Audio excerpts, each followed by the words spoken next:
FishTankTV.com. It's been a while since I made a video. I'd like to announce this is my official first video of the new year 2012.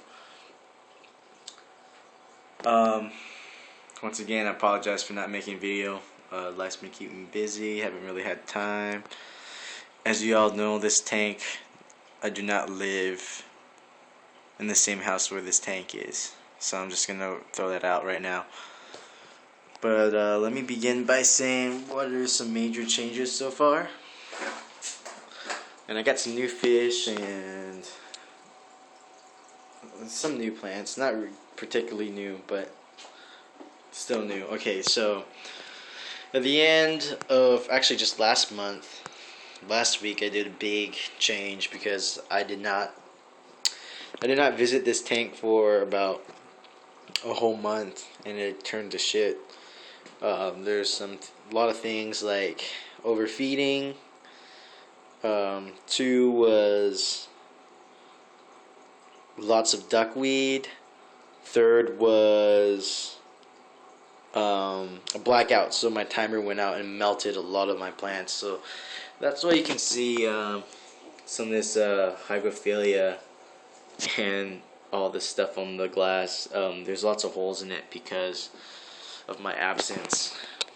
So I pretty much did a 50% water change, took out as much duckweed as possible. I found a couple pieces, but I pretty much took out all the duckweed. I got rid of that stupid breeder net and all the Java moss in there. Turns out Java moss decomposes when it gets thick. So I had to take that out, and I think the tank looks way cleaner without it. With that said, I took a lot of the Java moss out because Java moss, when it gets really thick, all the bottom parts of the moss starts to rot, and you get a lot of like ammonia spikes and stuff, and it's pretty icky stuff. So got rid of it. Over here, unfortunately, is still kind of a crazy bush, but I like it though. Makes a nice shaded area. But let me begin by saying what I did on this left hand side here. So initially, if you guys go back to my old videos, this piece right here was turned like that, and with the point protruding towards the front glass. And the whole reason why I got rid of this is because I wanted to make it more of a cavern. So I tilted this piece, which used to be all the way up here. You can see that some of the moss actually grew on the silicone here, which is kind of crazy. But anyways, I slanted it down and took out a lot of Java moss. I still kept it because I didn't want to throw it away. But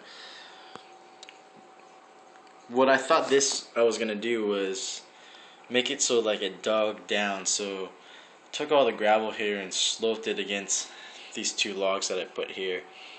So it creates more depth because it's rising, but once it hits where that pot is, it kind of slopes down. So it's kind of cool. It's really different.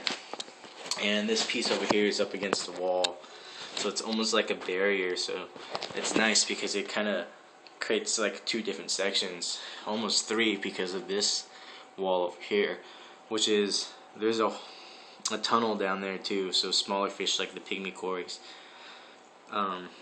go through there. So it opened up this space here, and today I got 3 cryptocornae plants, and it was buy 2 get 1 free. So I decided to split it up. Actually, it kind of just split it. It was already broken up in different pieces once I took out the rock wool. But yeah, I separated all the dead roots and stems and trimmed them back so I didn't snap any of it in the gravel because it'll just rot. So I trimmed them back, and now that I look at it, I should have put like the bigger pieces closer to the edge more, but I'm expecting some melt, so I don't really care. But I also put one over here. But let me talk about this tank now. So you got this little area here, and then some of these terracotta pots over here, and just wanted to create some housing for the cichlids in here. And I also moved those hygrophilias, used to be up here in my old videos, but moved it to the back because they got too tall and they're getting rocked right now. Like I said, everything's growing back. All these new leaves up here is new growth from 1 week. Yes, my tank is a low-tech tank, even though it doesn't really look like it's low-tech. I don't pump CO2 in it. Some problems that I had when creating this was I put the two caves close together. So, oh yeah, here's that's my female Cockatoides. But I had that black ceramic thing with the mesh for the Java moss, and I put it right in the middle, and it does a really great job of creating another barrier between those. So I just wanted to make new territories, pretty much. Yeah, with that said, everything else is still doing pretty good. I like how the Java moss grew on this piece of wood. I didn't even tie it down, it just naturally just kind of grew on there. So it's got a natural look, and I have a piece of Nubius that's been surviving, and it's doing great now. And some Java ferns. Rotella's still doing good. Another cave over there. And so it's looking great. Over here has been virtually untouched. It creates a nice dark little area, and there's little like tunnels and crevices. New piece of crypt I just bought right here. And I've been trimming the jungle val at the top, and it's promoted lots of new growth, which is great. So if you guys have vals or anything that you guys trying to get to grow, trim them back and then see what happens in a week. Some more cories hanging out in here. So this is like the shaded area. For fish, I have lots of fish in here now. Everybody talks about having a plan.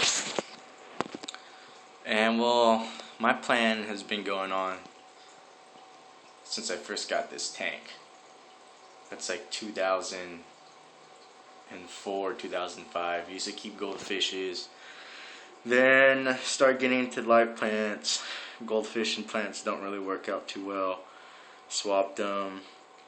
Got these lights. Didn't have enough plants. Algae came about. Then I had blackbeard algae, and then I tried to do DIY CO2, and it was too much of a hassle to do it once a week.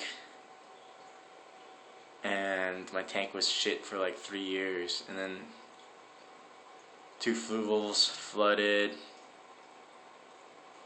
Moved everything downstairs, and I guess this is what happens after you get a new filter and get a shitload of plants. But yeah, anyways, there's the SAE. I've had her when I first got the big algae problem, and now she's like the biggest thing in this tank. Got 3 autos in here. I'm not sure if I want to get more because I can't offer too much vegetable content. Unless I had another automatic fish feeder, I'd probably be able to do that. But anyways, the new fish I got in here, you guys are gonna love this right here. Furcata rainbows. Yup, they were on sale for $3, and I first got 5 of them, and I was hoping I was gonna get a male. This was the male right here. I'm pretty sure they're males. I might have it backwards, but I asked my sister to pick up 2 of them. 2 of them with the fancy fins, and so I got 2 of the males, and then the rest are females. It was just pretty cool. They added a lot of activity, especially in the top layers. And oh, they got some ram fighting here. And Celestial Pearl Daniels. All the fish are looking great because I've been feeding them New Life Spectrum, which I can't understand if it's a bad thing, because I was reading that they had a lot of copper in them, and when I was doing a water change, I lost my biggest amino shrimp. It was probably about that big, and it smelled really fucking bad, but excuse my French, but yeah. So I got those Pearl Daniels. I also grabbed them. Both the rainbows and the Daniels were impulse buys because I've never seen them anywhere, and I want to get them. But I have 4 of them. I kind of want to up the numbers to 7. With that said, I have this school of glow light tetras that have been here since like 2006, and they look great because of the New Life Spectrum. Their colors are really out. And the school of rummy nose, of course. I have about 9 of them. Great fish, awesome schoolers. I got 3 cockatoides. Not really sure. No, I have 1 female for sure. I'm sure that's a male. And I also have 3 rams, which I used to have more, but they died off because I had lots of inconsistency problems. I have 6 Amano shrimps now. And 3 autos. I think I already said that. 3 orange Venezuelan cories. They're pretty much bronze cories, but they're color morph because they're more orangey. And I got a bunch of pepper cories and dwarf cories. But that's pretty much it. I'm gonna end this video with just a little panoramic little shot going on. So this is the new area, which is really awesome. I like how this wood's kind of like a cross section. Oh, I'll also put a crypt there too. So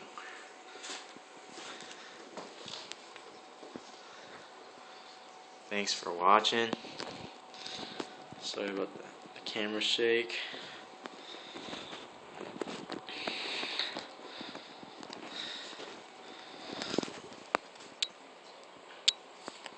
So here's the tank, view of the tank as you come in to the front door. So that's pretty much it. Thanks for watching. Thanks for all my subscribers and longtime viewers. Shout out to Dustin and everybody at FishTankTV.com, and shout out to Dr. Tim and everybody at his site, which really sucks. I wasn't even active during this whole feud, but it's good that everybody's still taking it and still keep in touch and networking. It's really awesome. So peace out.